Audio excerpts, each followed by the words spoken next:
Des Belges mis en quarantaine à Tenerife témoignent, ce ne sont plus des vacances. Environ 110 touristes belges confinés dans un hôtel sur l'île espagnole de Tenerife, le HD Costa Adege Palace. Comment se passe leur quarantaine qui risque de durer 14 jours à compter d'hier mardi? Parmi ces touristes, Christophe Boite est arrivé vendredi après-midi. Mardi matin, il reçoit un papier sous la porte pour annoncer le confinement. Dans un premier temps, les vacanciers peuvent sortir de leur chambre et accéder aux installations intérieures et extérieures de l'hôtel dont les piscines, mais interdiction d'en sortir.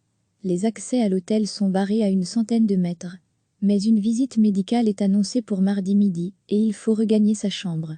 Les vacanciers sont finalement examinés tard mardi soir pour vérifier s'ils étaient porteurs de symptômes.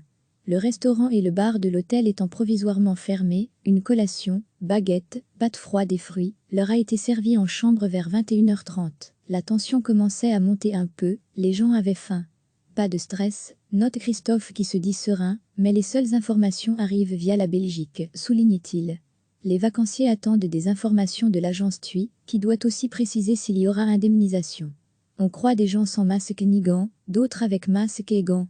Chacun fait cela en bon père de famille. Le confinement doit ainsi durer 2 semaines. Mais pour Christophe Boite, un seul souhait, rentrer le plus vite possible. C'est sympa, on a le soleil, cool, mais on est inquiet. Une autre Belge témoigne, on nous a autorisés à sortir pour aller chercher du café. Dans la salle de restaurant, il y a 2 pauvres machines à café, et donc la file est interminable. Mais tout le monde reste calme pour l'instant, explique Laurence Smay qui montre le masque chirurgical que les pensionnaires de l'hôtel ont reçu. Mais on n'a pas reçu de nouvelles de l'agence, du tour opérateur ou de l'hôtel, uniquement via les médias.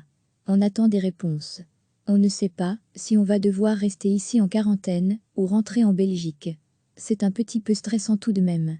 Pas par rapport à la maladie, mais plus pour le boulot et la famille qui est à la maison. Ce n'est plus des vacances, conclut Laurence. Recevez chaque matin l'essentiel de l'actualité. Cliquez sur s'abonner pour recevoir les dernières nouvelles.